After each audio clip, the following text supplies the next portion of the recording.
मंगलम भगवान वीरो मंगलम गौतमौगणि मंगलम कुंद कुंदार्यो जैन धर्मोस्तु मंगलम सर्वमंगल मांगल्यम सर्वकल्याणकारकम प्रधानम सर्वधर्माणां जैनम जयतु शासनम जैनम जयतु शासनम। बीतरागी देव शास्त्र समाधि मरण के प्रसंग में बहुत विस्तार से चर्चा हो चुकी है। अभी तो हम इसका बड़ा पाठ कर रहे हैं। कल तक ये कहा था, हे प्रभु सम्यक दर्शन सहित मरण आज तक नहीं हुआ। सम्यक दर्शन सहित मरण नहीं हुआ, इसका मतलब क्या है कि जब जब देह छूटी उस समय मुझे सच्चे स्वरूप की खबर नहीं थी। सम्यक दर्शन सहित मरण नहीं हुआ मतलब जीव का तो मरण होता ही नहीं, लेकिन इस बालक का जन्म हुआ एक, और फिर उसने बड़ा परिश्रम करके करोड़ों रुपए कमाए, इज्जत कमाई, संपत्ति कमाई, सोना चांदी हीरा माणिक। अब मरते समय उसके प्राण क्यों निकलते हैं, तकलीफ क्यों होती है, संकलेश क्यों होता है, दुख क्यों होता है कि अरे रे बड़ी मुसीबतों से तो ये मैंने एकत्रित किया और सब यहीं छूट जाएगा, मेरा सब कुछ यहीं रह जाएगा, ये मिथ्यात्व है। तो ये कुमरण का कारण हुआ, तड़प तड़प के मरना, क्लेश करके अरे रे सब छूट जाएगा, अरे कुछ नहीं लाए थे भैया, बड़ी मेहनत करी और सब छूट जाएगा। ये मिथ्यात्व सहित मरण में संकलेश हुआ, ये कुमरण हुआ। अब ईमानदारी से देखा जाए तो सम्यक दर्शन होने पर मरण शुरू क्यों हो जाता है? क्योंकि सुनो, मेरा वह है जो कभी मेरे से छूटता नहीं है, वह कभी छूटता ही नहीं है। मैं जब आया था तब भी अनंत गुणों से संपन्न, अनंत शक्ति से संपन्न भगवान बनने की ताकत लेकर आया था, और जो मेरा था वह मरते समय, इस देह को छोड़ते समय पूरा का पूरा लेकर जाऊंगा, किंचित मात्र भी छोड़कर नहीं जाऊंगा। वेद विज्ञान हो गया, जो मेरा नहीं है वो रह जाएगा, जो मेरा है वो बिल्कुल नहीं रहेगा। अब तकलीफ किस बात की बोलो, अब तकलीफ किस बात की है? इसलिए सम्यक दर्शन सहित मरण होने पर दुख किस प्रकार हो सकता है, यहां तक की बात कल कही थी। बाद में चर्चा हुई थी बिलाला जी से कि इसमें ऐसा लगता है कि 7वें छंद तक तो उसने अपनी भावना व्यक्त की है, और वह खुद कह रहा है कि रोग जनित पीड़ा आदि नहीं होवे आदि आदि, है ना, इस तरह से उसने कहा था। आगे ऐसा लगता है कि अब ज्ञानी जब उसकी बात ही सुन लेते थे, वो कह रहा है कि रोग जनित पीड़ा आदि नहीं हो, तो ज्ञानी यहीं से संबोधन शुरू करते हैं कि तुझे देह संबंधी ममत्व कैसे रह सकता है, तुझे देह संबंधी कसाई कैसे उत्पन्न हो सकती है। यदि तू देह का स्वरूप जान ले, मरण का स्वरूप जान ले, तो तुझे दुख नहीं हो सकता। एक तो ऐसा अभिप्राय भाषित होता है इसमें से, बिल्कुल इस तरह से कहते हैं इसमें, है ना। तो 8वां छंद और 9वां छंद, यह तन जीर्ण कुटीसम यातम आतम याते प्रीति न कीजे, ऐसा संबोधन लगता है ज्ञानी उसे संबोध रहे हैं। दूसरा ऐसा भी लग सकता है, क्योंकि बाद एक एक दो दो छंदों के बाद सेल्फ संबोधन भी दिखाई देता है इसमें, कि स्वयं को संबोधित कर रहा है। तो ऐसा भी हो सकता है कि जिसने समाधि मरण की भावना जिनेन्द्र के चरणारविंद में भाई है, पंच परमेश्वरियों का स्मरण किया है, और अपने समझ लीजिए आलोचना की है, आलोचना अनादिकाल से आज तक की आलोचना की उसने। तो ऐसा भी हो सकता है कि कभी कभी अपने ही अंदर अंदर वो एक, जैसे अपन स्वयं को संबोधन करते हैं ना, ऐसा भी हो सकता है। तो अपने को दोनों रूपों में कोई बाधा नहीं है, ज्ञानी भी संबोधन कर सकते हैं, आप किसी की समाधि कराएंगे तो आप भी संबोधन कर सकते हैं इस तरह से, और नहीं तो अकेले में पड़े पड़े स्वाश्रित होकर के भी ज्ञानी इस प्रकार के शरीर का स्वरूप विचार कर सकते हैं, जिसकी चर्चा कल तक हुई है।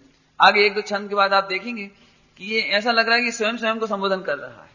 आगे पढ़ते हैं अपन 10वां छंद, मृत्यु मित्र उपकारी तेरो इस अवसर के माही जीरन तन से देत नयो या सम साहु नाही या सेती इस मृत्यु समय पर उत्सव अति ही कीजे, क्लेश भाव को त्याग सयाने, समता भाव धरीजे।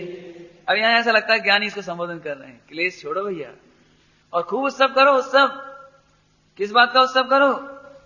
बहुत प्रसन्नता से उत्सव करो। क्या? कि मृत्यु मित्र है, उपकारी है।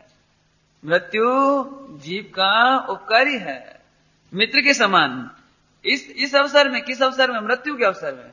जब ये देह छूट रही है तो ये मृत्यु बहुत अच्छी है। इसकी चर्चा अपन बीच में कर चुके हैं। यदि मृत्यु नहीं होती तो क्या होता?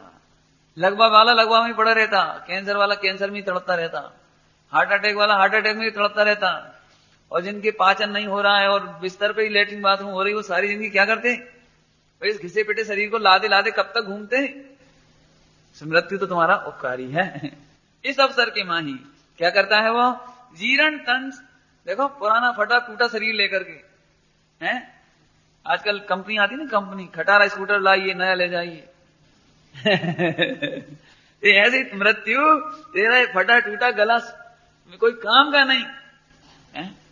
अरे रे, एक जगह तो क्या कहलाता है तुम्हारे ग्रंथों में ऐसा आता है, ये जो एकत्रित किए थे ना, एकत्रित रत्न चिंतामणि इकट्ठी की नहीं, ग्रंथ बहुत बोल इकट्ठे, उसमें बहुत अच्छा बोला है, हे आत्मन, यदि इस देह को बेचने जाए तो कोई 2 टके में नहीं खरीदेगा, इसलिए इस 2 टके के शरीर को दाव पर लगाकर रत्नत्रय खरीद लो। यही सयान पथ है, ये चतुराई है।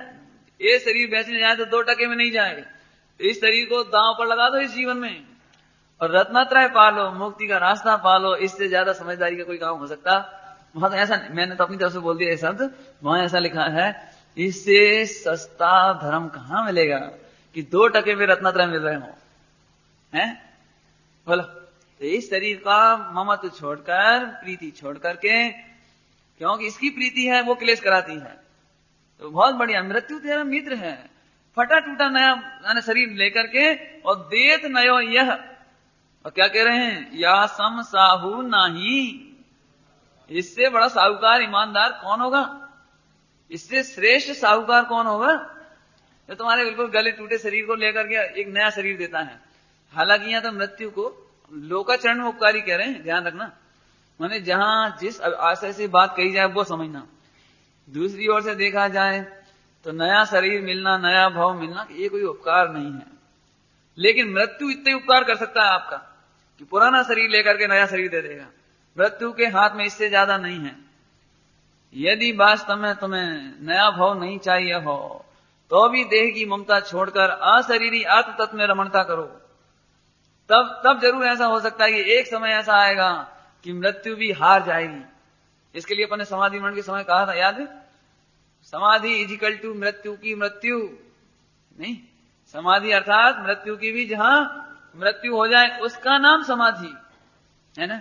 तो वो तो आत्मस्वरूप में समाने पर, देह की ममता छोड़ने पर हो सकती है। लेकिन मृत्यु यदि कोई उपकार करती है लोक में तो इतना है कि पुराना शरीर लेकर के नया शरीर दे देती है। या सेती, इस मृत्यु समय पर, इसलिए हे भाई, इस मृत्यु के अवसर में उत्सव अति ही कीजिए। घर में भी पुराना खटारा फ्रीज ले जावे कोई और नया फ्रीज ले जावे न्यू ब्रांड, तो उस दिन घर में बड़ी खुशी होती है। अरे सवारे आज तो बिल्कुल टंडीरा उठा के ले गए और बहुत बढ़िया आ गया न्यू ब्रांड 25,000 का, बड़ी हर्ष मनाए। सुनो भाई सुनो, अब तुम नए सिरे से संयम धारण करना, नए सिरे से रत्नत्रय पाने की चेष्टा करना, और रत्नत्रय है तो उसकी रक्षा करना, वृद्धि करना, मुनि दशा लेकर मोक्ष में जाना। ये मृत्यु तुम्हारा बड़ा उपकारी है, नया शरीर देगा, लेकिन कब? इससे निर्ममत हो तो, और नहीं तो फिर ऐसा शरीर मिलेगा कि यहां से क्लेश करते हुए जाओगे तो वहां के शरीरों में भी क्लेश ही करते रहोगे। क्लेश करने से तो कोई फायदा है ही नहीं। ये समाधि मरण की चर्चा में बहुत स्पष्ट कर चुके हैं अपन ये बात कि क्लेश करके तो रहा सहा संयम भी जाएगा, रहे सहे देश शास्त्र गुरु का संयोग भी जाएगा, और ऐसी जगह चले जाओगे नरकादिक में, पेड़ आदि में, त्रियंच आदि में, कि पूरे जीवन संक्लेश के सिवा कुछ नहीं मिलेगा। इसलिए किसी भी कीमत पर क्लेश मत करो। क्लेश भाव को त्याग सयाने है, समता भाव धरी जे। अगला पद, जो तुम पूरब पुण्य किए हैं, तिनको फल सुखदाई, मृत्यु मित्र बिन कौन दिखावे, स्वर्ग संपदा भाई, राग द्वेष को छोड़ सयाने, सात व्यसन दुखदाई, अंत समय में समता धारो, प्रभव पंथ सहाई। क्या कहते हैं, देखो देखो, यहाँ विश्वास दिलाते हैं, विश्वास, तुम्हें कर्मों का भरोसा है, यदि तुमने सारे जीवन अच्छे काम किए हैं, शुभ परिणाम रहे हैं तुम्हारे, हैं सप्त व्यसन में नहीं रहे, आदि आदि समझ लेना, तुम्हारा जीवन उत्तम रहा हो, पंच परमेष्टि के प्रति भक्ति संपन्न रहे हो, संयम से तुम्हारा जीवन व्यतीत है, तो भय करने की क्या जरूरत है? भाई तुमने अच्छे पुण्य पूरा में पुण्य किए हैं, तो तिनको फल तो है क्यों? जिसने चोरी करी हो वो डरे, जिसने चोरी नहीं करी उसे क्या बात का डर है? जिसने अपराध नहीं किया उसे किस बात का डर है? इसकी चर्चा विस्तार से हो गई है। वास्तव में जीवन भर के किए हुए पाप ही अंतिम समय में रुलाते हैं, पंच परमेष्टि का स्मरण भी नहीं करने देते, आत्मा का भान करने की तो बात क्या कहें भाई, अंतिम समय में इसीलिए उसको आक्रांत आक्रांत आक्रांत बना रहता है। अब क्या होगा, अब क्या होगा, क्यों कि सारे जीवन पाप किए हैं, तो घबराता है कि अगले भाव में अब कुगति मिलने वाली है। एक बात ध्यान रखना, आप कुगति में जाने वाले हैं या अच्छी गति में जाने वाले हैं, इसका चित्रण मरते समय तुम्हारे परिणाम तुम्हें बता सकते हैं। ऑटोमेटिक तुम कितनी नाटक नौटंकी करना, लेकिन तुम्हारे परिणाम, तुम्हारा कंपन, तुम्हारी घबराहट, तुम्हारी बेचैनी, तुम्हारी छटपटाहट, तुम्हारी बेहोशी, ये सब तुम्हें बता देगी कि तुम कहां जा रहे हो। तुम्हारी पूजा पाठ कितनी सार्थक हुए, तुम्हारी स्वाध्याय कितनी सार्थक हुई, तुम्हारा व्यापार खान पान कितना सार्थक हुआ, ये अपने आप चित्रण आ जाएगा आपके सामने। और नहीं तो फिर सीधी बात है, जिसने बुरा नहीं किया, दूध में यदि हमने शक्कर डाली है, तो जगत में कोई आकर टेस्ट कर ले, कोई पी ले, हमें किस बात का खतरा है? खतरा तो तब कोई पीना मत, डाली तो हमने शक्कर है, कोई हाथ मत लगाना। क्यों, ये क्या बात, तुम डर क्यों रहे हो? जरूर तुमने दूध में शक्कर नहीं डालकर कुछ और डाला होगा, इसीलिए तुम डर रहे हो, है ना? इसलिए करना नहीं हो के जानकार हो, परिणामों की निर्मलता जिन्हें खबर हो, जो अंतर में निश्चल हो, निरपराधी हो, उन्हें तो अगले भाव का भय होता नहीं है, है ना? देखो, मृत्यु मित्र के बिना ऐसा कौन है जो स्वर्ग की संपदा दिखाएगा? कहते हैं मरे बिना मोक्ष मिलता नहीं, मोक्ष की बात करते हैं, लेकिन यहां तो स्वर्ग की बात, यह अभी वर्तमान में यहां से सीधा मोक्ष तो होना नहीं किसी को। तो लोगों को ऐसा लग सकता है कि मरकर यदि मोक्ष होता तो कोई दिक्कत नहीं थी, लेकिन अब कम से कम 4 गति में पता नहीं कहां जाएंगे। तो यहां कहते हैं यदि तुमने अच्छे कर्म किए हैं, अच्छे पुण्य बांधे हैं, मान के चलिए अच्छे काम किए हैं, तो मृत्यु के बिना स्वर्ग कैसे मिल सकता है तुम्हें? अगर यदि तो छोड़नी पड़ेगी तभी तो स्वर्ग आदि में जाओगे, तो है ना? मृत्यु तुम्हारा मित्र है, उपकारी है, इसके बिना स्वर्ग संपदा मिल सकती नहीं है। राग द्वेष को छोड़ सयाने, राजा बेटा जैसे माता कहती है राजा बेटा बीच बीच में, ऐसे यहां ज्ञानी संबोध रहे हैं, हे सयाने, अर्थात तुमने स्वाध्याय किया है, तुम्हारा जीवन उत्तम है, तुम्हारा तत्व निर्णय जोरदार है, सुनो भाई, संक्लेश मत करो, राग द्वेष को छोड़ो, और 7 व्यसन दुखदाई वो भी छोड़ो, उनका अभिप्राय, उनकी परिणति भी छोड़ो। कहने मतलब यह है, ये तो सब तरह से कथन करेंगे इसमें, किसी जीव के जीवन में यदि सप्त व्यसन आदि हुए हों, है ना, तो उसको छुड़ाते हैं, उसको सयाना कह करके प्रशंसा करके उसके सप्त व्यसन के पाप छुड़ाते हैं। और क्या है, और जिनके जीवन में स्थूल सप्त व्यसन ना भी हों, तो अभी सूक्ष्म सप्त व्यसन रह जाते हैं, उनकी चर्चा बनारसी दासी ने की है, समझ में आया ना? पुण्य में जीत, पाप में हार, ये जुआ है, साता में आनंद, असाता में दुख मानना, ये जुआ है। ऐसा वहां सप्त व्यसन के बारे में जान लेना। वहां एक बहुत अच्छी बात कही है, इस देह की प्रीति करने वाला यही मांस भक्षो, ऐसा कहा, यही मांस भक्षण है, मांस भक्षण। क्या कहा? तो ऐसे सत्वव्यसन का विचार वहां से करना। आप ये देह की प्रीति करना यही मांस भक्षण है। मैंने बहुत सोचा कि जी कहां से लेकर आए होंगे दिमाग लगा के, देह की प्रीति मांस भक्षण है, ये कैसे होगा। फिर मैंने सोचा, मैंने विचार किया, चिंतन, तो उसमें ये निर्णय हुआ, वो आपके सामने बताते हैं कि जो करणान योग है वो सूक्ष्म है। वो चरणान योग में भी आता है कि कृत कारित अनुमोदना से पाप लगता है, कृत कारित अनुमोदना से कोई है, हाँ सरीका एक सही। तो उसमें मैंने जो निर्णय ऐसा आया ख्याल में वो बताता हूं कि जैसे कोई व्यक्ति ये कहे कि मुझे मांस का तो त्याग है, और मांस मुझे बिल्कुल अच्छा नहीं लगता, लेकिन जब मैं बाजार में जाता हूं ना तो मांस के वो टंगे रहते हैं ना जो, वो बहुत अच्छे लगते हैं मुझे, टांग देते हैं ना वो मुझे बहुत अच्छे लगते हैं। तो पाप बराबर है, तुम देख करके भी प्रसन्न हुए, मन में भी तुम्हें आया कि अच्छा है, और वचन में भी हो तो तुम्हें पाप पूरा लगाओ। कृत करो माने खुद करो, कराओ दूसरे से, या अनुमोद ना करो, पाप बराबर है। तो उसी से ख्याल में आया कि ऐसे ही ये मांस का बना हुआ पिंड, और तुम्हें लगता है मेरा बच्चा सुंदर है, इसके बिना तो मन ही नहीं लगता, और ये मेरा शरीर बहुत अच्छा है, ये बहुत ऐसा है, और दिन रात इसी का पोषण और इसी का श्रृंगार और इसी में आनंद, इसी में ममत्व। अरे रे, बनारस दास जी ने कमाल कर दिया। देह की मगनताई, यही मांस भकवो, देह की मगनताई। देखो अब शांति से सोचना जरा, शांति, क्यों घबराहट हो रही होगी।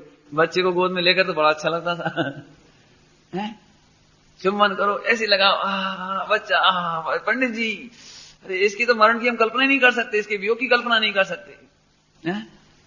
कितनी बुजुर्ग होती, बुजुर्ग पंडित जी बहुत आस आती, बस नाती को मुंह देख ले फिर मरे, इसके पहले नहीं चले जाए। क्या क्या नाती का मुंह देखना चाह रहा था, पोते का क्या मुंह देखना चाह रहे, क्या ममता करना। दे छूटनी होगी तो छूटेगी, नहीं तुम्हारी ममता से मांस भक्षण का दोष लग रहा है। समझ में आया कुछ? घबराहट लग रही होगी सबको, ये सब चीज हम रोज ही करते हैं भाई, कर रहे हैं और हो रहा है, इसमें फर्क है भाई। एक तो हो जावे और हमारी उसमें से मोह टूट जावे, हम उसमें रस परिपाक नहीं करें, उसमें संकल्प ना करें, बुद्धिपूर्वक भेद विज्ञान करें, यही एकमात्र शरण है, दूसरा कोई शरण नहीं है। क्या कह रहे हैं देखो गजब है, इस सयानापन कह रहे हैं, सप्त व्यसन को छोड़ो और अंत समय में समता धारो। समता, समता, अब समता की चर्चा बहुत हो चुकी पहले, अब उसको रिपीट नहीं करना चाह रहे अपने समय। भविष्य में नरक में जाएंगी, स्वर्ग में जाएंगी, दोनों के प्रति समता भाव। अंत समय में रोग हो कि नहीं हो, साता हो कि असाता हो, हमें दोनों में समता भाव। अंत समय में कोई सेवा करे कि नहीं करे, समता भाव। अंत में कोई हमें नवकर्म सुनावे कि नहीं सुनावे, सुनावे तो भी समता भाव, और नहीं सुनावे तो भी समता भाव। कितना पुरुषार्थ है इसमें। अंत समय में समता धारो, क्योंकि यही समता परभव पंथ सहाई, यही परभव में जाने के मार्ग में सहायक है। बाकी सहायक क्या समझ में आ रहा कुछ, सुगति में सहायक है, कुगति में सहायक बनाना तो खूब क्लेश करो, खूब रखो अच्छे राग द्वेष, तो कुगति में सहायक हो जाएगा। लेकिन यहाँ परभव में अर्थात सुगति में, अच्छी गति में, जहां देव शास्त्र गुरु मिल सके, संयम सज सके, रत्नत्रय पल सके, ऐसे स्थान पर ले जाने में सहायी है तुम्हारा समता भाव। इसलिए समता भाव से रहो। अगला छंद, कर्म महादुठ बेरी मेरो, तासे ती दुख पावे, तन पिंजर में बंद कियो मोही, यासो कौन छुड़ावे, भूख त्रसा दुख आदि अनेकन, इस ही तन में गाड़े, मृत्यु राज अब आय दया कर, तन पिंजर शो काड़े। देखो अब यहां ऐसा फिर लगने लगता है ना, कि मैंने ऐसा किया, इसके साथ ऐसा किया, ऐसा किया, ऐसा किया, मेरो मेरो है ना। देखो कर्म महादुष्ट बेरी मेरो है ना। अब अंतिम लाइन देकर के फिर दो बात हो जाती है। एक तरफ तो ऐसा लगता है मानो ये ऐसा भावना भा रहा है, पूछ रहा है, कह रहा है क्या, ये कर्म महादुष्ट हैं, बेरी हैं, उससे मुझे उससे मुझे दुख होता है, दुख मिलता है, 4 गति में परिभ्रमण होता है। और उस 8 कर्मों में से आयु कर्म कहो या 8 कर्म को अभी सामान्य से ले लो, तो इस तन रूपी पिंजर में मुझे पिंजरे में बंद कर दिया है। अब यार इससे मुझे कौन छुड़ावे? अभी अपने अंदर ही अंदर विचार कर रहा है, इससे मुझे कौन छुड़ाने वाला है? तो देखा जाए ये मृत्यु ही उपकारी है जो इस पिंजरे से छुड़ाने वाला है ना। और कैसा है कि इस देह में भूख, प्यास, दुख आदि अनेक, जन्म, मरण, बुढ़ापा, बीमारी आदि, क्षुधा, तृषा आदि अनेकों प्रकार के रोग अनेकन इस ही तन में गड़े हुए हैं। इस तन में, इसी तन में है, आत्मा में नहीं है, ध्यान रखो। मेरे स्वरूप में नहीं है, मेरे असंख्यात प्रदेश में नहीं है, मेरे अनंत गुणों में और मेरे उसमें नहीं है। इस तन में फिर से कर्म दुख देने वाले हैं, उन्होंने मुझे इस पिंजरे में बंद कर रखा है। और इस तन में निरंतर भूख, प्यास आदि अनेकों रोग सदा काल हुआ करते हैं। और अब मृत्यु राज, ये अपने आप को संबोधन करके विचार कर रहे हैं, ओहो ये मृत्यु राज माने श्रेष्ठ है, ये मृत्यु श्रेष्ठ है। अब आए दया कर, अब तुम आकर के दया करके इस तन पिंजरा से काढ़ो, निकाल दो, और कोई निकालने वाला नहीं है। इस प्रकार से समता रखने की चेष्टा हो रही है, अंदर अंदर विचार चल रहा है।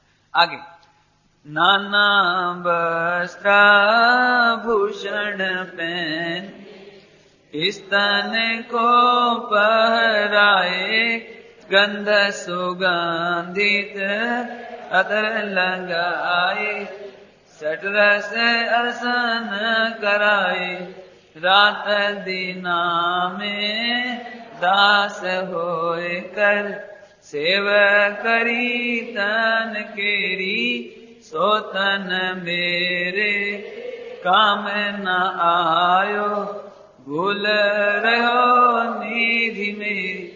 अब यहां से फिर आत्म संबोधन से लगता है ना। देखो एक बात तो ऐसी है, मृत्यु के समय है तो फालतू आदमी, कुछ काम तो है नहीं सर, रोटी बनाना नहीं, कपड़ा धोना नहीं, खाना पीना नहीं, कुछ काम पड़े ना सब। तो ऐसे समय में उसको ऑटोमेटिक उपयोग पूरा में जाता है। आप कोई फालतू बैठ जाओ तो आपको फालतू बातें पुरानी यादें आई, अरे भैया आप पहले होते जाते, होते खाते, होते व्यापार करो तो, होते मकान बनाओ तो, फिर वहां ऐसा करो तो, ऐसे इसको पढ़े पढ़े देह के प्रति निर्ममत होने के लिए भी बातें याद आती हैं। अरे रे पहले क्या हम इत्र का फुआ लेके घूमते थे, कैसे बारातों में लगाते थे, और वहां गए थे तो कैसा खाया था, अनेक तमाम बातें याद आती हैं उसको। हैं जब पैसा खूब था तो रोज हर महीने एक नई ड्रेस खरीदते थे। उस समय के फोटो देखो तो ऐसे थे हम। अभी बुजुर्ग लोग कहते हैं, बुजुर्ग लोग, अरे बेटा जब हम जवान थे तब ऐसे राजकुमार से लगते थे, ऐसे है ना। हमारे ऐसे बुजुर्गों के बारे में कहते हैं, हमारे घर में भी ऐसे कि भैया जब शादी हुई थी तो पूरे हिंदुस्तान में एक दिखती थी, और ऐसे हुआ था तो ऐसे रहते थे। अब दुख का कारण भी यही है इसका, अब शरीर तो ढल चला और वो बात रही नहीं है। वो बेटा ये दांत मैंने लोहे के चने चबा लेते थे, अब क्या बताएं, इसको उधर उधर याद आती। कहने का मतलब ये है तो इसको इस शरीर संबंधी भोगे हुए भोग याद आते हैं। अब भेद विज्ञान तो करना है, देखो है ना, किसी तरह की समता तो रखनी है, राग द्वेष तो तोड़ना ही है, और भेद विज्ञान करके आत्मा का अनुभव तो आश्रय तो करना ही है। तो अब वो इसको याद आती है, अरे रे नाना प्रकार के वस्त्राभूषण। अभी बैठ जाओ फालतू जब देखो घरों में, अरे 10,000 रुपए का था एक वो फलाई कपड़ा था, और ऐसा सूट बनवाया था, ले ऐसे फालतू बातें हैं, क्या कहें भाई। देखो ये मैं प्रैक्टिकल कहना चाहता हूं इसमें, अभी आपको ये तकलीफें प्रैक्टिकल बहुत आएंगी, बुद्धिपूर्वक आप अभी से करो। महिलाओं को पुरुषों को ये आदत होती है, ये शादी का ड्रेस है, सूट है, और रखो ये संभाल के, ये मैंने ऐसे बनवाया था, 1000 सिलाई लगी थी इसकी, और बड़े अरमानों से बनवाया। अरे क्या अरमान, मैं ज्यादा ममत्व आधा हुए तो माचिस दिखाई दिया कब तक इसका हिसाब रखेंगे बताओ। नहीं सही में मैंने देखा, इसलिए कहता हूं, महिलाएं भी बिल्कुल 50 साल का लड़का हो जाए, 50 साल का, लेकिन पुटरिया खोल के बताएंगी जो झवला थो जे पिनाया था इनको जो 50 साल का है ना, ये इनके कपड़ा थे। सच कहूं ये दुर्भाग्य है जैनियों के घर का कि ये पुराने कपड़े घर में रहते हैं। एक भी घर में, जैनों के घर में पुराना कपड़ा होना ही नहीं चाहिए।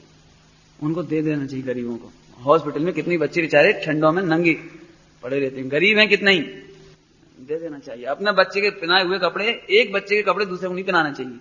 ये उस दूसरे बच्चे का दुर्भाग्य है और तुम्हारी घटिया सोच है कि पहले बच्चे के कपड़े इतने जैसे सारे, हाँ सच कहते, अरे अपने बच्चे को उतरन क्यों पहनाते हो? मुश्किल से 50, 100, 200, 500 पट्टी की भी चीज नहीं होगी।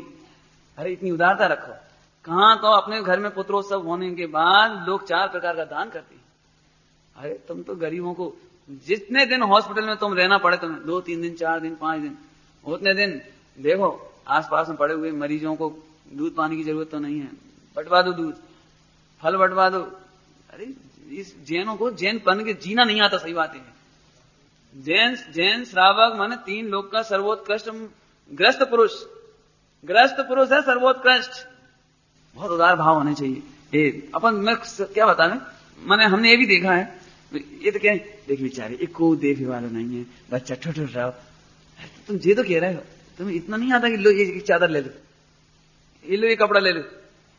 अपने अपने नहीं, एक वो बालक भी बेचारा भगवान है, भविष्य का सिद्ध है। आज तुम्हारे पेट से नहीं आया, इसका मतलब ये कि वो बिल्कुल ही पराया हो गया। नहीं, एक काम करो, 25, 50, 100 रुपए का एक नया कपड़ा लाके दो उस बच्चे को। एक अजैनों में एक कथा आती है, एक महिला बांझ थी, मैंने उसको बच्चे नहीं होती थी। एक बार उसने बहुत तपस्या करी, सो भगवान प्रसन्न हुए। तो भगवान प्रसन्न हुए, उन्होंने एक लड्डू दिया उसको, एक लड्डू बोले तुम ये लड्डू खाओगे तो तुम्हारा बच्चा हो जाएगा। तो लड्डू खा रही थी जब, तो उसी सामने एक भूखा बच्चा रो रहा था, छोटा सा बालक भूखा रो रहा था। तो उसने वो लड्डू उसको नहीं खिलाया, वो खुद ही खा गई। अब तब मैंने उस कथा में ये कहना था, तब भगवान प्रकट हुए और ये कहा कि इसीलिए तेरे को बच्चे नहीं होते, क्योंकि तुझे बच्चों के प्रति ममता ही नहीं आती है। जिसके हृदय में बच्चों के प्रति ममता नहीं है, उसको बच्चे देकर हम क्या करेंगे? उन्हें कहानी में ये कहना था उसको। हम एक बात कहते हैं, हमारी ममता इतनी सीमित क्यों है कि हमारे एक बच्चे तक ही सीमित है, 2 बच्चों तक ही सीमित है। बात संसार की तरफ से मत देखना, और एक कोई मानवाधिकार आयोग की बात भी नहीं चल रही है कि शरीर की तरफ से बात चल रही है। हम उस आत्म तत्व की ओर देख करके क्यों नहीं सोचते? हमारा परिणाम वैसा क्यों नहीं आता है? बोलो, ये ध्यान रखना। इसलिए याद दिलाई आपको, आप अपने घर में जाओ, पुराने पोटली उठाने की बजाय उन्हें देके खत्म करो। हाँ, और जिनको समाधि लेना हो, 50-60 साल के हो गए हो, यदि अभी भी उनके पुराने कपड़े रखे हो शादी संबंधी कोई से, क्या देखना, क्या ममत्व करना, प्रीति करना। देखो यहां पर उसको याद आ रही है, नाना वस्त्राभूषण। मैं तो समाधि में आपको बताई थी बात, यदि तुम्हारी फोटो हो, शादी की एल्बम हो, बिल्कुल ऐसा करके सच्ची कहते, झूठ नहीं कहते। बार बार वही ममत्व आता है, देखो हम भी ऐसे थे। हाँ सच्ची बात कहते हैं, झूठ नहीं कह रहे हैं जी, आप जानो। कुल मिलाकर देखो भाई, देह में ममता बढ़ाने की साधन है, और कुछ नहीं है। आपकी सारी पढ़ाई एक तरफ रह जाएगी, सारी मुमुक्षुता है ना, उसमें लिखा है उनको भी मोक्ष नहीं होता है। ये तो कर्तारमात्मानम पश्यन्ति तमसा ततः ना मोक्षोपि मोक्षुताम, ना मोक्षोपि मोक्षुताम। मोक्षों को भी मोक्ष नहीं होता। कैसे? सामान्य जनवत तेसाम, सामान्य जनवत तेसाम माने उनको भी। अरे जो क्या कहें भाई, बुद्धि पूरा 50 वर्ष के ऊपर हुई हो, महिला हो पुरुष हो, बिल्कुल तैयारी करो आज घर जाकर के। अपने को ये फालतू कर्म नहीं करने, दी कथा नहीं करनी, ये सामान नहीं उठाने जबरन। बहुत बहुत गंदी आदत है। मैंने ये ममता को बढ़ाने के साधन है। तो पुराने बर्तन निकाल लेंगे, जी हमारी है ना शादी में उनने दवा था, हमारी मौसी ने क्या एक एक चीज क्या 10, 25, 50 पट्टी में क्या बड़ी दौलत है जो याद करना अपने को किसी को। बुद्धि पूर्वक उन सामग्रियों से तो ममता तोड़नी ही है, बल्कि उन रिश्तेदारियों से भी ममता तोड़नी है। अरे रे, जहां इस देह से, जहां देह अपनी नहीं, इसकी ममता टूटनी है, तब किसकी रिश्तेदारी शेष रहने वाली है? इसलिए बुद्धिपूर्वक, एक क्यों कह रहा हूं, यदि आप निर्ममत्व रख पाएंगे तो ये काम कर पाओगे जो मैं कह रहा हूं, माचिस दिखाने वाला। और नहीं तो आप ममता को पोसते रहो, ऊपर ऊपर पढ़ाई करते रहो, अंदर की वो क्या कहलाती है, वो कील तो रहने दो, और ऊपर ऊपर पट्टियां बदलते रहो, खूब स्वाध्याय करो, खूब पूजा करो, लेकिन किंचित मात्र भी समाधि के नजदीक नहीं आओगे आप। इसलिए कील तो निकालनी पड़ेगी आपको अंदर की, यानी अंदर की बात है। बहुत लगता है साहब मरते समय कुछ सुना दे, अरे सुनाने से क्या होता है? सुनाने से कुछ नहीं होता है। बहिरंग साधन जुटा लेने से कुछ नहीं होता है। अंतरंग में बुद्धिपूर्वक निर्णय करो, जहां दे अपनी नहीं है तो इससे संबंधित सामग्री का स्मरण करने से हमें क्या लाभ होने वाला? भोजन किए हैं, नए नए व्यंजन खाए हैं। अरे साहब रसगुल्ला तो एक बार तब खाए थे, और वो फला चीज तो साहब वो क्या बताएं, उस दिन जैसा भोजन तो बहुत सोची, लेकिन उस दिन जैसा नहीं मिला। तो क्या मिला? वो कब बीत भी गई हो साहब। एक बार इंदौर गए थे बारात में, उधर जो भोजन किया था, सच कहते हैं आज तक ये भी कथा बंद करो, ये स्मरण करना बंद करो, बुद्धिपूर्वक बंद करोगे ना, और भेद विज्ञान करके अंतर सन्मुख होगे तो अंतरंग और बहिरंग का पुरुषार्थ होगा, तो आपके काम कुछ हो सकता है कदाचित। बाकी तो भगवान अरे रे प्रभु, कुल मिलाकर है व्यर्थ की भी कथा बिल्कुल नहीं करना। रात दिना में दास होए कर लो, 3 लोग का नाथ और दास होए कर है लिखा नहीं, इधर पढ़े नहीं, कहां इधर लगा 3 लोग का नाथ तू क्यों बनता फिरे अनाथ है। देखो इस दास होए कर सेव करी तन केरी, अरे रे इस तन की मैंने बहुत सेवा की है, पूरा जीवन ही तो उसमें निकल गया, और निकला है क्या? सुबह उठते से ही ये करो, लेटरिन बाथरूम जाओ, सेवा ही तो कर रहा है, जीवन क्या कर रहा है? 24 घंटे क्या हो रहा है इसका? 100 तन मेरे काम ना आयो। देखो 100 तन पूरे जीवन की मेहनत काम नहीं आई, लेकिन दुख की बात यह है कि भूल रहे हो निधि मेरी। जितनी होश और हवास इस शरीर के बारे में रखते हैं 24 घंटे, जरा टेलीविजन पर यदि आ जाए आंखों के बारे में सावधानी, खाने पीने की सावधानी, पानी की सावधानी, तो बिल्कुल सजग होकर सुनता है, और फिर वो दिमाग में घूमती रहती है, अरे आज तुमने नहीं सुना वो टीवी पे आया था, पानी में प्रदूषण हो रहा है और आंखों में इन्फेक्शन हो रहा है, फला में हो रहा है। मैं तो भैया बिल्कुल अलर्ट। क्या गजब बात है। देखो आज ही अखबार में आया, कोई से इंजेक्शन लगवा रहे, इंजेक्शन स्वस्थ रहने के लिए, इंजेक्शन सारी पब्लिक इंजेक्शन लगवा वो वाली, क्या मूर्खता है। अब इंजेक्शन लगा लगा के स्वस्थ रहेंगे जी। नेचुरल जीवन तो जीने के कोई बात ही नहीं, कहना है ना सोचना है। संयम की बात नहीं है। आप तो वो विज्ञापन ही बहुत अच्छा है, वो क्या खूब खाओ, मन भर खाओ, और कोई काय से पचाओ, कोई होती हो हाजमोला से पचाओ, हाँ ठूस ठूस कर खाओ और हाजमोला से पचा। अरे खाओ ही क्यों जो पचाना पड़े इतना है? और जबरदस्ती गोलियां खाने का आदि रोज, बिल्कुल घर घर में वो एक ले आओ डब्बा खाते। अरे पंडित जी जब से गोलियां लाए चैन है, मुहूर्त मरने वाला है तुझे खबर नहीं है। अरे पहले संयम रखो भाई, संयम से रहो। माने एक नई संस्कृति का जन्म हो रहा है विज्ञान के द्वारा। बिल्कुल कितने लोग तो ऐसे हैं, उनका डिब्बा साथ ही चलता है बिल्कुल, चाहे सर्विस में जाए, नौकरी में जाए, कहीं जाए, परदेश में जाए, वो एक डब्बा तो चलेगा संग 10-25 रुपए की दवाई, सिर दर्द झेल। मैंने इसके बिना सोचा ही नहीं है कि दवाइयों के बिना भी जी सकते हैं। कौन मिले थी तो कहने लगे भैया नाश्ता कर लो, कहने रुक जाओ साहब, वो नाश्ता बाद में, पहले दवाइयों का नाश्ता पहले हो। क्या प्रभु तुम्हारी जिंदगी देखो, ये दासपना है। ये बता, इतना दृष्टांत देकर दासपना है तेरा, तेरी सोच बिक गई है बिल्कुल।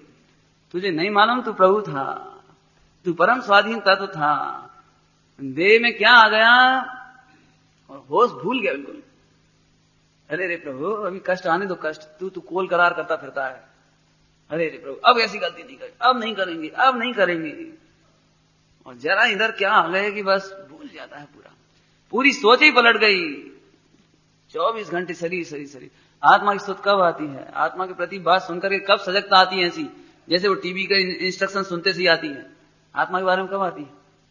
बोलो अभी भी मैं पूछता हूं, आज कौन की है जो नींद उड़ जाएगी आज घर जाके कि साहब अभी तक सम्यक दर्शन नहीं हुआ तो क्या होगा मेरे जीवन का, देह छूट गई तो क्या होगा आज।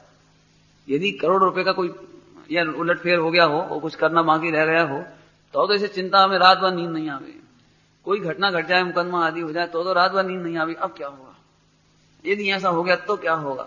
लेकिन रत्नत्रय नहीं मिले, सम्यक दर्शन नहीं हुआ, आत्मानुभूति नहीं हुई, तो ये देह छूट गई तो मेरा क्या होगा, ये कभी लगता है टेंशन का विषय है कुछ।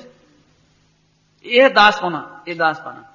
शरीर के प्रति दास पने में दिन रात इसकी व्यवस्था तो करी, लेकिन भूल रहे हो निधि मेरी है।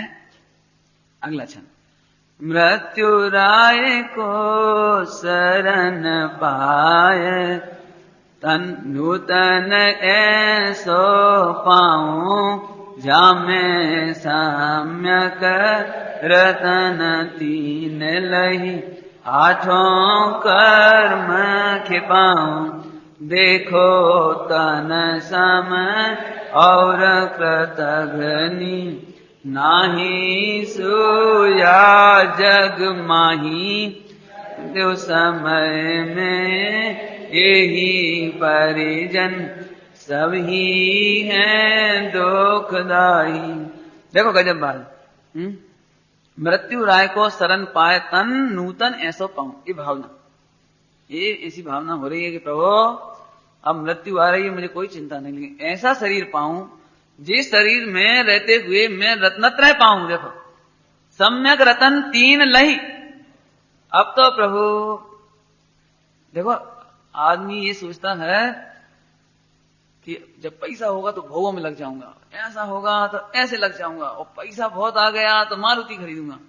माने एक स्कीम तो ये है कि पैसा बढ़ेगा तो भोग बढ़ेगी, और एक व्यक्ति की सोच ये है कि यदि पैसा बढ़ गया तो फिर तो व्यापार से निवृत्ति लेंगे, फिर तो तीर्थ यात्रा करेंगे, एक बार आजीविका की टेंशन समाप्त हो जाएगी तो फिर स्वाध्याय करेंगे, मंदिर पूजा पाठ में लगेंगे। ये दो प्रकार का चिंतन है। अभी ध्यान से सुनना, बहुत मार्मिक बात क्या कहनी है इसमें। हमें इससे मालूम पड़ता है कि तुम झूठ बोलते हो सही बोलती हो। तुम कहते तो हो पंडित जी अगले भाव में तो हम शरीर पाएंगे, मनुष्य भाव, विदेश क्षेत्र जाएंगे और फला करेंगे और मुनिराज पाएंगे और केवल ज्ञानी पा करके निश्चित मुनि बनकर मोक्ष जाएंगे, लेकिन तुम झूठ बोलते हो।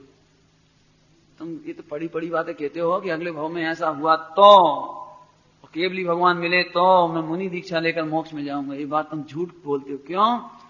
आज जब तुम्हारे पास सुविधाएं हैं और उन सुविधाओं का दुरुपयोग करके तुम मात्र भोग बढ़ाते हो, तो तुम इस पुण्योदय के काबिल नहीं हो, क्योंकि तुम पुण्योदय का दुरुपयोग करते हो। तुम साता के काबिल नहीं हो, क्योंकि तुम साता का दुरुपयोग करते हो। जब जब साता होती तो तुम्हें भोगों की तमन्नाएं, भोगों की इमेज, भोगों की प्लानिंग और ऐसे पिकनिक और ऐसे सैर सपाटे, जितना जितना पैसा बढ़ता जाता उतने उतने भोगों की कांक्षा बढ़ती जाती है। कभी आपके चिंतन में लगता है पंडित जी यदि व्यापार से हमें आकुलता समाप्त होती है और इतनी आजीविका हो जाती है कि निराकुलता से हमारे भरण पोषण हो और इतना इतना सुविधा बनी रहे, तो फिर तो पंडित जी हम निवृत्त होकर के आत्मकल्याण करेंगे। सोचना कलेजे पे हाथ रख करके। आज कोई मुनिराज पूछे, कोई भगवान पूछे, देवी ध्वनि में कोई पूछे, या अवधि ज्ञानी कोई देव आके पूछे क्यों भाई अगले भाव में क्या करोगे? आज क्या करोगे? बोलो क्या करोगे? ठीक है तुम्हारी मन वांछित मनुष्य तन मिल जाएगा, जैन मंदिर मिल जाएगा, जैन कुल मिल जाएगा, समोसरण मिल जाएगा, बोलो क्या करोगे? क्या मांगोगे? बोलो कि अब तो ऐसा शरीर पाऊं कि सम्यक रतन पा करके आठों कर्म के नाश करके मोक्ष में जाऊं। देखो एक ज्ञानी की भावना और अज्ञानी की भावना कि नहीं साहब अगले भाव की तो हम गारंटी लेते हैं कि हम मोक्ष में जाएंगे, लेकिन हमें मालूम है तुम नहीं जा पाओगे। कारण उसका यह है इस भाव में मिली हुई सुविधाओं का तुमने क्या किया, ये बताओ। बोला ये तो ऐसी बात हो गई कि एक व्यक्ति बेरोजगार था, तो किसी ने उस पर करुणा करके उसे 1 लाख रुपए दे दिया कि 1 लाख रुपए लो। बस उसका प्लान बनने लगा 1 लाख रुपए का अपन क्या करें, क्या खाएं, क्या पिएं, क्या लाएं, क्या बनाएं। तो सरकार ने पूछा, ये दृष्टांत की बात है कि क्यों तुम रोजगार कब करोगे? कि साहब आप 1 करोड़ रुपया दोगे तो मैं पक्के में रोजगार करूंगा, लेकिन अभी तेरे पास 1 पैसा नहीं और हम 1 लाख देते हैं, तो 1 लाख का तुम क्या करोगे? कि इसकी तो साहब मैं बिल्कुल मारुति खरीदूंगा, इसकी तो खरीदूंगा। क्यों? कि कभी पैसा नहीं मिला तो भोग ही नहीं मैंने, वो तो हीरो होंडा खरीदूंगा मैं और बढ़िया खाऊंगा पीऊंगा, थोड़े 2-4 जोड़ी कपड़े बनाऊंगा और 1 लाख पूरे। मैं आपसे पूछता हूं ऐसे बेरोजगार व्यक्ति को 1 लाख का ही जो भोगों में प्रयोग करे, अपने रोजगार में प्रयोग ना करे, तो कौन 1 करोड़ रुपया देगा? सो बता दो आप, कौन देगा? बोलो दे दोगे?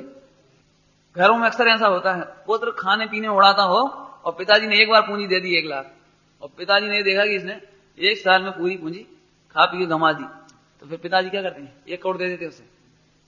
मालूम है ये करणानियों पढ़ा रहे हैं आपको, जो मिली हुई सुविधाओं का लाभ नहीं उठाते, मिले हुए जिन मंदिरों का लाभ नहीं उठाते, मिली हुई जिनवाणी का लाभ नहीं उठाते, मिले हुए साता के उदय का लाभ नहीं उठाते आत्महित में, मिले हुए क्षोभसम का लाभ नहीं उठाते, जो मात्र बहाने करते हैं। क्या करें पंडित जी, घर में ऐसा है, फला में ऐसा है, और हम क्या करें, रिश्तेदारियों में समस्या है। अक्सर ऐसे लोग मिलते हैं 80-80 की उम्र हो जाती, 70-70 की, और स्वस्थ भी हैं, लेकिन उन्हें इस बात की चिंता ज्यादा है कि वो उसकी शादी में जाना है, उसकी सगाई में जाना है, उसके लिए लड़की देखने जाना है, उसके लिए फला करना है। पंडित जी क्या करें, रिश्तेदारियों की समस्या बहुत है। तो मैंने एक बार बताओ, तुम 70 बरस में मैंने स्वस्थ हो, भाई जब तुम 50-60 बरस की उम्र में ही बीमार हो जाते तो कितनों की शादी सगाई निपटाते, ये बताओ। नहीं सही बताओ, कितनों की समस्या निपटाते आप बताओ। कि पंडित जी वो तो मजबूरी थी। तो मैं सुनो, तुम भी यही चाहते हो ना, अब असाता का उदय आ रहा है, तुम्हें चिंता नहीं करो। ध्यान रखना, फिर से कहता हूं, साता के उदय का सदुपयोग नहीं करना ये असाता बंद का कारण है।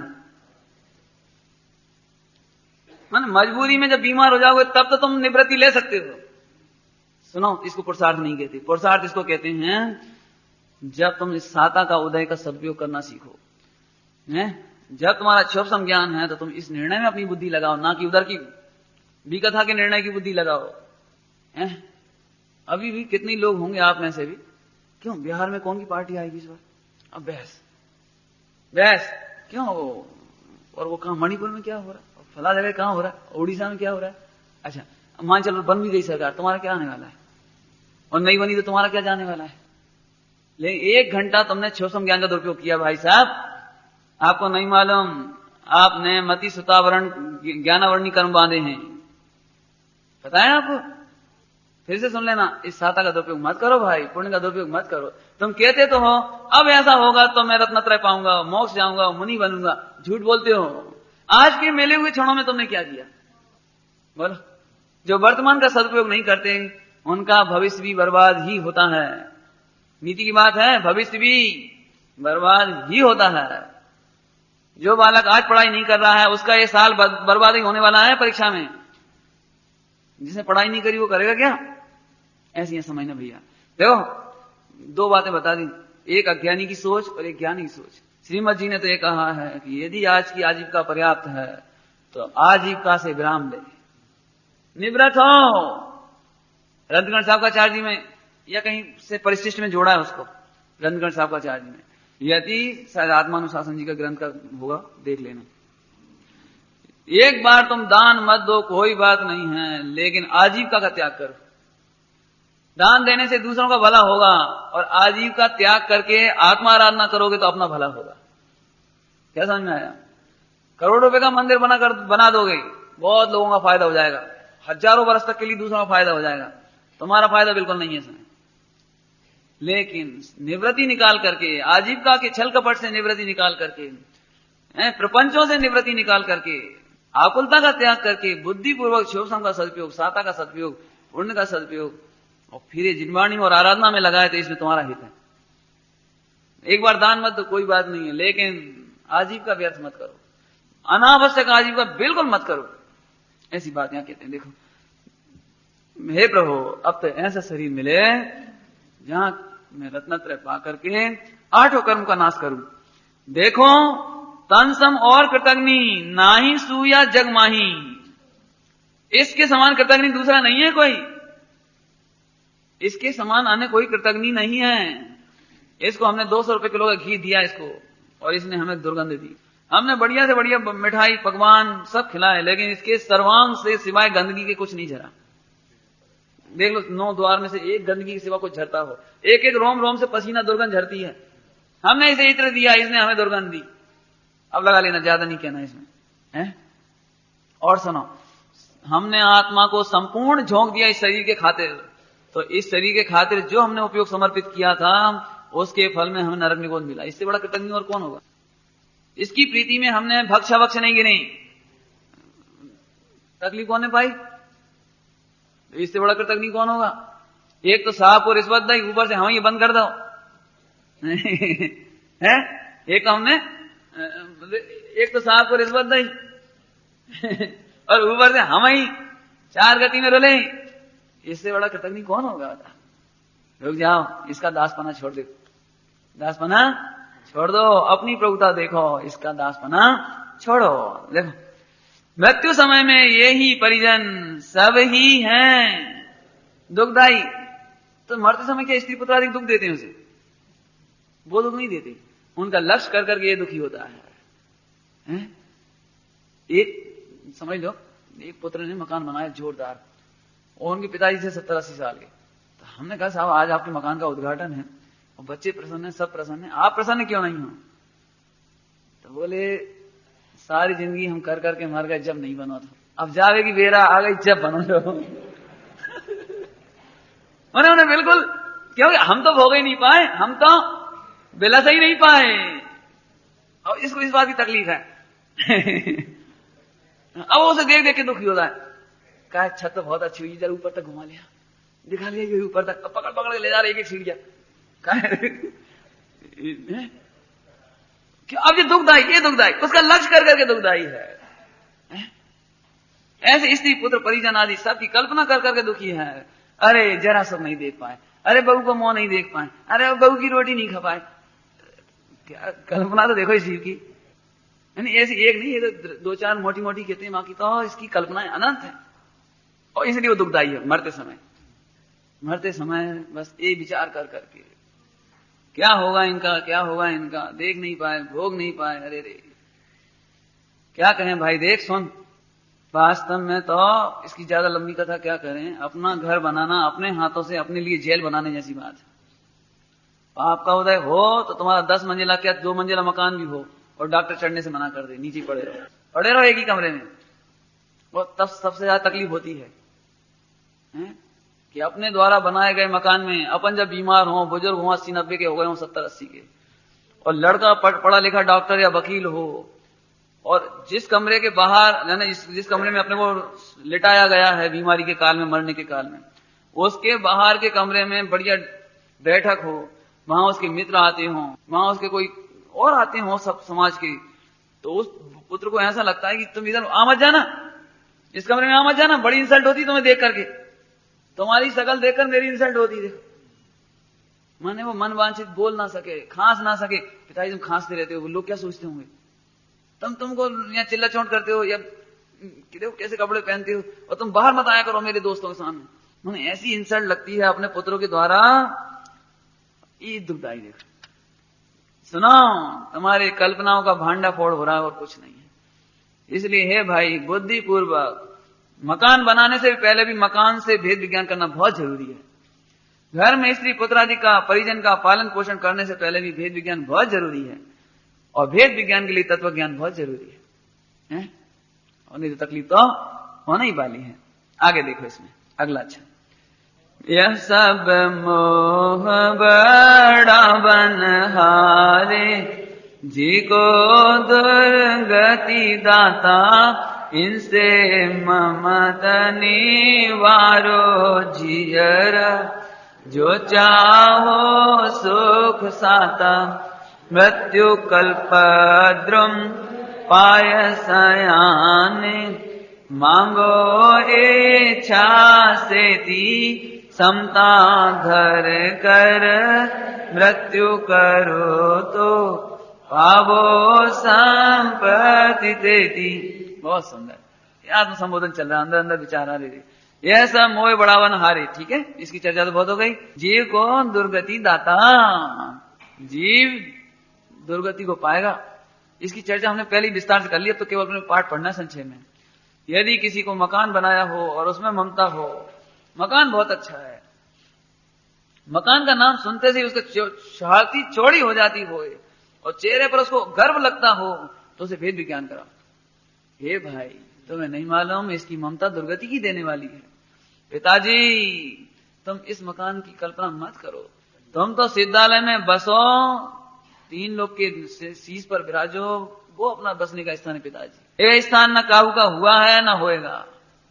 पिताजी फिर भी तुम्हारे ममता होएगी तो यही तुम्हें मक्खी मच्छर खटमली क्या मकड़ी ये बन करके तुम्हें यहां रहना पड़ेगा। पिताजी इस घर की ममता छोड़ो, इसमें तुम्हें चींटियां बनकर रहना पड़ सकता है, तुम्हें चूहे बनकर रहना पड़ सकता है।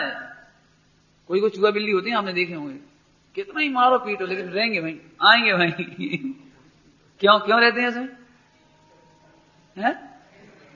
हाँ, ये क्योंकि वो घर है ना पहले से। अब इतना ममत्व से बनाया है और मरते समय भी ममता रही तो उसका फल नहीं मिलेगा। सच्ची बात है। खेती के प्रति प्रीति हो तो कितने ही कुत्ते खेतियों में घूमते दिखाई दे, उन्हें कितने ही भगाओगे वहां जरूर आएंगे, बोलो कितना ही। और लड़का पत्थर मारे ना तो दूर तो भागेगा लेकिन काटेगा नहीं। देखना मन कोई आदमी कुत्ते को मारे तो भागेगा तो सही और फिर आ जाएगा पीछे से, लेकिन काटेगा नहीं। क्यों? पूर्व भाव का स्नेह है उसके, मेरा ही तो लड़का है जी। सच्ची बात है भाई, झूठ नहीं कह रहे बात। अरे रे प्रभु, ये बहुत कथाएं आती हैं, इसकी अपन ज्यादा चर्चा क्या करें। प्रथमानियों पढ़ो आप, प्रथमानियों कितने ही धन के खजानों पर सर्प पाए जाते हैं, वो इसलिए पाए जाते हैं। चूहे की कथा में आता है जब तक उसके बिल के नीचे धन रहा तब तक वो जितना ऊंचा रखे उसको छीके पे उतने छलांग लगा चढ़ जाएगा, और जैसे ही उसके नीचे का धन निकाल दिया तो चूहे की ताकत ही समाप्त हो गई। ऐसा संबंध ही है, समझ लो, निमित्त नैमित्त। कहने का मतलब क्या है भाई, ये त्रियांश गति का ममत्व भी कितने घरों में देखा होगा, कुत्ते बिल्ली गाय इनका बड़ा ममत्व सा होता है उस घर के प्रति। अभी तो ऐसा देखने को मिला, एक कुतिया ने एक घर में वो उसके बालक को, छोटा सा बालक दूध पीता और घर में था, और वो कोई सांप आ गया तो अचानक वो कुतिया आई और उसने उस सांप को मार डाला और बच्चे की रक्षा कर दी उसने। अपन विचार करो, इस कुतिया को कहां से परिणाम लाया होगा, कहां से बचाने इस घर में घुसी होगी और कहां से उसने सांप को मारा होगा। बोलो क्यों? उसका कारण उसको इस घर के प्रति प्रीति है, ये मेरा नाती है, ये मेरे पोता है। देख लेना भाई, नाती पोतों के प्रति होने वाला ममत, संपत्तियों के प्रति होने वाला ममत तुम्हें त्रियंश गति में ले जा सकता है। ये कोई सुखद बात नहीं है, ये दुर्गति दाता है। इनसे ममत निवारो जीरा, जो चाहो सुख साता। यदि तुम्हें सुख शांति चाहिए होए तो इनसे ममत्व निवारो, दूर करो, और समता धर कर मृत्यु करो। और देखो क्या कह रहे हैं, हाँ, मृत्यु कल्पद्रुम, कल्प वृक्ष की भांति है मृत्यु। यदि अंतिम समय में कुछ नहीं मांगो तो सब मिलेगा। क्या कह रहे हैं, क्या चाहोगे तो नहीं मिलेगा, लेकिन एक आत्मा के सिवा यदि तुम कुछ नहीं चाहो अंतिम समय में, एक आत्मा आराधना का ही भाव हो तो सुनो, जहां तुम्हारी आत्मा आराधना निर्दोष हो सके, निराकुल हो सके, वो सारी सुविधाएं तुम्हें मिलेंगी। सुनना फिर से, आत्मा आराधना चाहते हो ना, सुनो, पैसा कमाते कमाते आत्मा आराधना नहीं होगी, जाओ कोई बात नहीं, अगले भाव में आत्मा आराधना करके जा रहे हो, उसकी भावना से जा रहे हो तो निराकुल घर में जन्म होगा तुम्हारे, निराकुल देव शास्त्र गुरु मिलेंगे, साता का उदय मिलेगा, और कितने ही शत्रु तुम्हारे शत्रु बन जाएं तुम्हारा कुछ नहीं बिगड़ेगा। प्रद्युम्न कुमार देखो, प्रद्युम्न कुमार हरण हो गया, हरण श्री कृष्ण का पुत्र, जन्म लेते से हरण, अब हरण, और उसे इतना क्रोध आया कि अब क्या करूं इसे, सो एक बहुत बड़ी शिला उसके नीचे दबा दिया, उसे हाल के जन्मे हुए बालक को उसके नीचे दबा दिया। लेकिन वो प्रद्युम्न कुमार जो हाल का जन्मा बालक, उसका कुछ नहीं बिगड़ा, और श्वास से वो शिला ऐसे ऐसे ऐसे हो रही, ऊपर से विमान अटक गया किसी का, विद्याधर का, वो नीचे आया, क्या बात है, अरे जिस शिला ऐसे क्यों हिल रही, बच्चे की आवाज कहां से आ रही है, नीचे जाके देखा बच्चा दबा है, शिला हटा के विद्या से उस बच्चे को अपने घर ले गए, 16 वर्ष तक पाला। उन सोतेले भाई, सोतेले कह रहे हैं, वो जो विद्याधर के वो जो थे ना सब, उन भाइयों ने उससे बदला लेने की बहुत चेष्टा करी, मारने की बहुत चेष्टा करी, लेकिन वो जहां जहां गया उसे कुछ नहीं करना पड़ा, उसे उतनी ही विद्याएं मिलती चली गई। ज्ञानियों के पुण्य का उदय उसे निराकुल बनाए रखते हैं बाहर से भी, बोल। इसलिए सुनो क्या कह रहे हैं यहां पर, कल्पद्रुम मन कल्प वृक्ष की भांति मृत्यु को पाकर हे सयाने, मांगो क्या चाहिए, बोलो बोलो क्या मांगना, जितनी इच्छा हो मांगो। अरे बोलो क्या चाहिए, पंडित जी अब तो आजीविका अच्छी मिले, मूरा का ही हॉल का मांगी भी तो आजीविका ही मांगी तुमने, सुमान तुझे आजीविका की जरूरत नहीं पड़ेगी, एक आत्मा आराधना की भावना करने वालों को जरूरत नहीं पड़ती, और सारे ऐसे सम्यक दृष्टि आदि जितने बड़े बड़े वैभवशाली, भविष्य में देखो तो पुण्य के उदय में स्वर्गों से भोजन की व्यवस्था हो रही है। लो अब क्या मांगोगे, क्यों, फिर से सुन लो इतनी बार, आत्मा आराधना के सिवाय कुछ भी मांगना ऐसा है जैसे किसी कन्या का विवाह चक्रवर्ती से हो तो उसने पहले ही दिन कहा मैं तुमसे बहुत प्रसन्न हूं, बोलो क्या चाहिए? कि और कुछ नहीं, 10 पैसा की जीरा और चवन्नी की दाल दवा दीजिए बस। और कुछ नहीं चाहिए। घर में एक जरा मूंग की दाल और जीरे की व्यवस्था अच्छी कर देना। अरे शर्म नहीं आई तुम्हें? चक्रवर्ती से यही मांगना था तुम्हें? ऐसा दृष्टांत दे रहे हैं आपको। इसलिए 5 हिंदी के विषय भोग और संयोग के बारे में डिमांड करना तो ऐसा है कि तुझे 3 लोक का पद मिलने वाला था और तूने क्या मांग लिया। इसलिए मृत्यु के समय में बिल्कुल कल्पना नहीं करना कि हम देव हों, देवी हों, फला हो, ये हो, वो हो, बल्कि अकलवर हो तो एक ही साधे सब सदे। आत्म आराधना की भावना वालों को सच्चे देवदास गुरु भी मिलते हैं, भीतरा की वाणी मिलती है, सब मिलते हैं। और सुनो एक खुशखबरी, आत्म आराधना की भावना वालों को वो दिव्य ध्वनि पचाने की ताकत मिलती है। फिर से सुनो, दिव्य ध्वनि चाहने वालों को कदाचित पुण्य का उदय हो तो दिव्य ध्वनि मिल जाएगी, लेकिन उसको ग्रहण करने की क्षमता नहीं मिलेगी। फिर से सुनो, पुण्य के उदय में सामग्री मिल सकती है। सरल दृष्टांत दूं, पुण्य के उदय में करोड़पति के घर में कुंटलों घी हो सकता है, लेकिन पचाने की शक्ति नहीं मिलेगी। ऐसे ही पुण्य के उदय में समोसन मिले, पुण्य के उदय में मुनिराज मिले, पुण्य के उदय में दीक्षा भी मिल गई, लेकिन किंचित मात्र भी आत्मज्ञान की प्राप्ति नहीं हुई, अर्थात योग्यता नहीं मिली। बोलो क्या चाहिए? क्या चाहिए? संयोग चाहिए कि योग्यता चाहिए? संयोग चाहिए कि योग्यता? एक काम करो, आत्म आराधना की भावना भाते हुए जाओ, मृत्यु के समय कुछ नहीं मांगना। आप विश्वास करो, आपको बाहर में कुछ कमी नहीं रहेगी और अंतर में तो कमी है ही नहीं। और जब भीतरा की देवदास गुरु का योग बनेगा, तुम क्षण भर में समय दर्शन रत्नत्रय पाते हुए आत्म कल्याण को प्राप्त हो। वो बात इसमें कहते हैं, कल्प वृक्ष को पाकर मांगो, मांगो इच्छा जेती, जितना मांगना है मांगो। बोलो क्या चाहिए? बोलो क्या चाहिए? देखो द्रव दृष्टिवंत होंगे वे तो कहेंगे पंडित जी मांगे कहा, कमी हो तो मांगे, हमारे में तो कोई कमी नहीं, इसलिए हमें अब कुछ चाहिए नहीं। शाबाश, यही सुनना था हमें। अब यह क्या नहीं होगा वो, पंडित जी इतनी पूजा पाठ करिए, बस 2-4 लाख हो जाए, 1-8 करोड़ हो जाए, 2-4 करोड़ हो जाए। अरे तेरी अकल बिल्कुल ही सही कह रहे हैं बिल्कुल। क्या सोचता है इंद्र हो जाएंगे? वो देव इंद्र तो होगा ही नहीं, खे मिथ्या दृष्टि का आएगा इंद्र होगा, लेकिन देवी देवता की कल्पना करता फिरेगा। अरे रे, बिल्कुल बिल्कुल भ्रम में नहीं रहना भाई, तत्व अभ्यास करना, अपने स्वरूप में कोई कमी नहीं है। चक्रवर्ती तो यही कहेगा, कहता ही है, बोलो क्या चाहिए बोलो, लेकिन वो ये कहता है हे स्वामी आपकी पटरानी होने के नाते अब मुझे कमी ही क्या है? क्या कमी है? ऐसी कथा आती है, लंबी तो नहीं करना है हमें। और राजा युद्ध में गया तो जीत गए, तो वहां से खबर पहुंचाई कि रानियों से पूछो क्या चाहिए। रानियां भी खुश और राजा भी खुश और जीत गए, तो सब ने अपनी अपनी फरमाइश लिख दी, मेरे लिए हार लाना, मेरे लिए फला लाना, ये लाना, वो लाना, सब। अब एक रानी समझदार थी, उसने तो एक कांक लिख दिया, बस एक स्लिप पर एक कांक, बस और कुछ नहीं लिखा, एक बस एक लिख के भेज दिया। अब वो राजा चक्कर में है क्या चक्कर तो सब खरीदे उसने, जिस सबकी फरमाइश की लिस्ट बनी, सब सामान आ गया। अब घर आते से ही नौकरों के हाथ, फला दानी को ये दिया, फला को ये दिया, फला को ये दिया। अब वो पत्र समझ नहीं आया ये क्या है, इसने क्या मंगाया, कुछ समझ नहीं आया। तो अब वो सीधे उसी के महल में गया, और रानियों पे नहीं गए वो उसके तो नौकरों से भिजवा दिए, जाओ सब ले आओ। और उसके बाद उसने सब फॉर्मेलिटी पूरी हुई, चरण स्पर्श किए। उसने कहा जी बताओ कि तुमने जी क्या लिखा है? बताओ तुम्हारी क्या लाए, तुमने तो कुछ लिखा ही नहीं।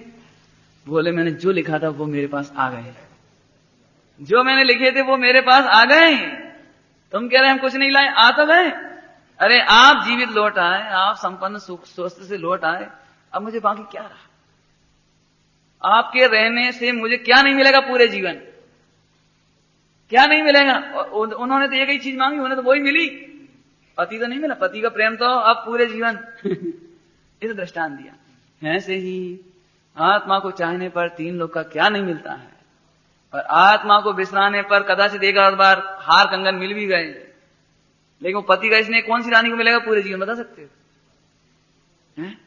और ऐसे यहां समझ लो, यदि जब तक मुक्ति नहीं होगी तब तक सुख साता की सामग्री यदि वही रंग व्यवहार से भी कहें तो वो भी आत्मा को चाहने वालों को मिलती है, और आत्मा को भूलने वालों को तो वो भी मिलती। समय हो गया। आहा, समता धर कर मृत्यु करो तो पावो संपत्ति देती, उतनी ही संपत्ति, जितनी चाहो उतनी मिलेगी। लेकिन आत्मा को जानने वाले पर की चाह करते नहीं है। उसकी चर्चा अपन ने की है, बाकी चर्चा करके। ओम नमः।